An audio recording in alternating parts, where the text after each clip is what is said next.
آواز بلند نعرہ صلوات ارشاد فرمائیں۔ حضرت بی بی زہرا سلام اللہ علیہا کی دلدوز شہادت کی مناسبت سے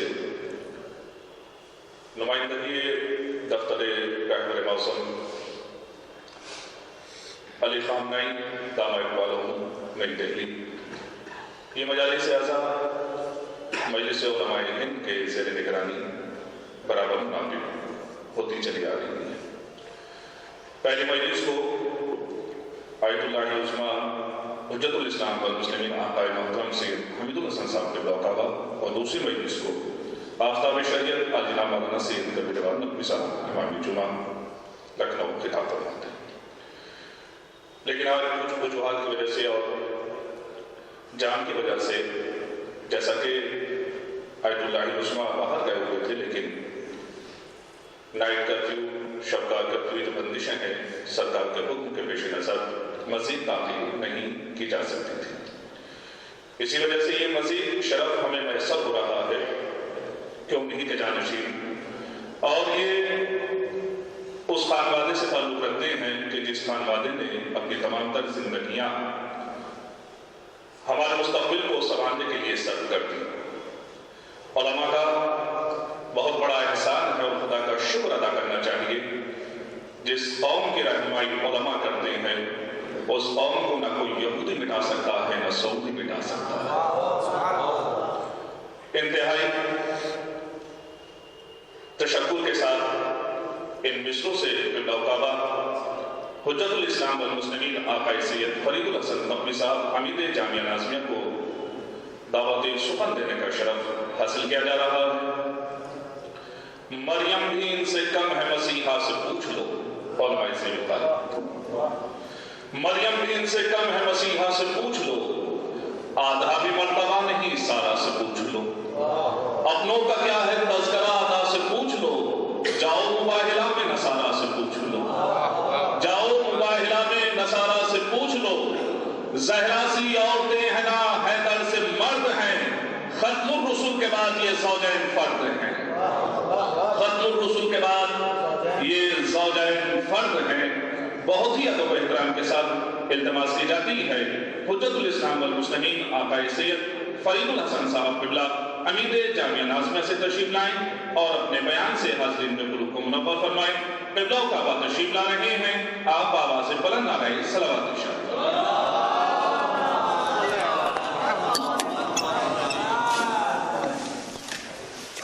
آواز بلند نعرہ صلوات۔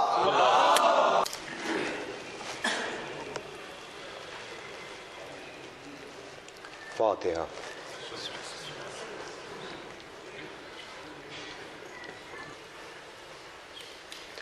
اعوذ باللہ السمیع العلیم من الشیطان اللعین الرجیم، بسم اللہ الرحمن الرحیم۔ الحمدللہ رب العالمین والصلاة والسلام علی اشرف الانبیاء المرسلین سیدنا نبینا شفیعنا وبالقاسم محمد اہل بیتہ الطیبین الطاہرین المعصومین، اما بعد فقد قال اللہ سبحانہ تبارک تعالی فی قرآن مجید، بسم اللہ الرحمن الرحیم، انما یرید اللہ لیذہب عنکم الرجس اہل البیت ویطہرکم تطہیرا۔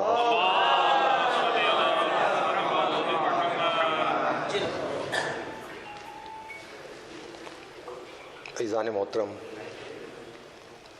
اس مجلس کو استاد محترم آیت اللہ سرکار امیر العلماء خطاب کرتے چلے آ رہے ہیں ابتدا سے، لیکن لکھنؤ میں تشریف نہیں رکھتے ہیں، آنے میں ان کو تاخیر ہو گئی۔ وہ یہ چاہتے بھی نہیں تھے کہ آپ حضرات انتظار کیجئے، تو لہٰذا یہ مجلس پڑھنے کا حکم ہم کو دے دیا گیا ہے۔ ہم بھی آپ کے ساتھ اس فرض اعضا پر عبادت میں شریک ہو گئے ہیں، اور اسی کے ساتھ ساتھ میں یہ بھی کہنا چاہوں گا کہ یہ ایک معجزہ ہے، یہ کرم ہے ہم سب کے اوپر، کسی وبا اس بیماری کے عالم میں یہ 3 سال سے مسلسل مجلس تمام قانون کی پابندیوں کے ساتھ منعقد ہوتی رہی، اور ہمارے لیے قابل فخر ہیں ہمارے برادر محترم مولانا عادل فراز صاحب اور احمد رضا صاحب مولانا کہ جنہوں نے اپنا قیمتی وقت دے کر کے اس مجلس کا انعقاد کرایا، اور ہمارے لیے قابل فخر ہیں وہ علماء کہ جنہوں نے ترویج علوم آل محمد علیہ الصلوۃ والسلام میں اپنی زندگیوں کو وقف کر دیا۔ خود ہمارے رہبر معظم آیت اللہ سرکار علی خامنائی نامد اللہ علی اور ہمارے مرجع وقت آیت اللہ سستانی اور وہ مرحومین چاہے جو سعید الحکیم ہوں، آیت اللہ سعید الحکیم اور دوسرے مراجع کہ جنہوں نے اپنا قیمتی وقت دے کر کے اس قوم کی ترقی اور کے لیے اپنا وقت صرف کیا۔ آئیے دیکھیے کہ جن کے لیے ہم لوگ جن کا ذکر کرنے کے لیے اس فرش ازا پر موجود ہیں وہ خود شہزادی کونین کہ خداوند عالم نے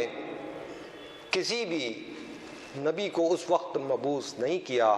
اور اس کے سر پر وہ نبوت کا تاج اس وقت تک نہیں رکھا کہ جب تک کہ عہد و یہ پیمان نہیں لے لیا گیا کہ دیکھو جو ہمارا آخری نبی آئے گا اس کی محبت تمہارے دلوں میں ہو اور اس کی بیٹی فاطمہ کی محبت تمہارے دلوں میں ہو۔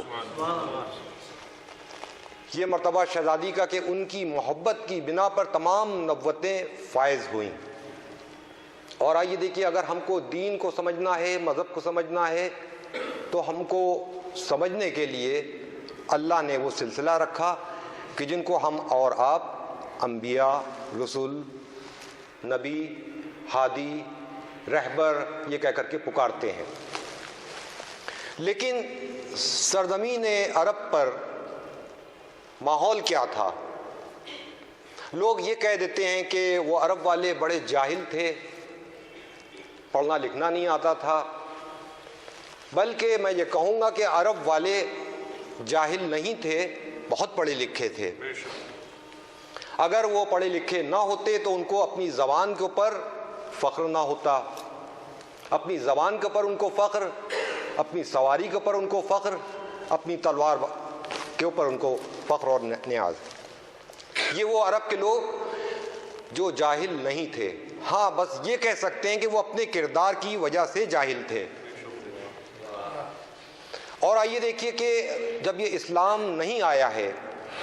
اسلام کے آنے سے پہلے سرزمین عرب کے اوپر، سرزمین حجاز کے اوپر اس سے پہلے کچھ ادیان، کچھ مذاہب، کچھ ریلیجن قائم تھے، چاہے وہ یہودی مذہب ہو، عیسائیت ہو یا دیگر مذاہب۔ ان سب کے درمیان اسلام کو بھی اپنا پیغام، اپنا پرچم بلند کرنا تھا۔ یہ کیا بات ہوئی کہ مورخین نے لکھا کہ اس سے پہلے یہ تمام مذاہب موجود تھے لیکن دین اسلام ابھی تک وہاں پر موجود نہیں تھا، لیکن جیسے ہی دین اسلام آیا، اسلام نے اپنا پیغام دیا اور لوگ اسلام کی طرف راغب ہوتے چلے گئے۔ کیا وجہ ہوئی عزیزوں؟ کوئی اور وجہ نہیں، کیونکہ وہ اپنے کردار کی وجہ سے جاہل تھے، لیکن جب رسول اسلام آئے آپ نے ایک ٹیلے کے اوپر کھڑے ہو کر کے اپنی تبلیغی زندگی میں جو سب سے پہلا جملہ جو آپ نے ادا کیا وہ کچھ اور نہیں تھا، آپ نے فرمایا انا اتمم مکارم الاخلاق، میں تم سب کو اخلاق کی تعلیم دینے کے لیے آیا ہوں۔ صلوات بجان موت۔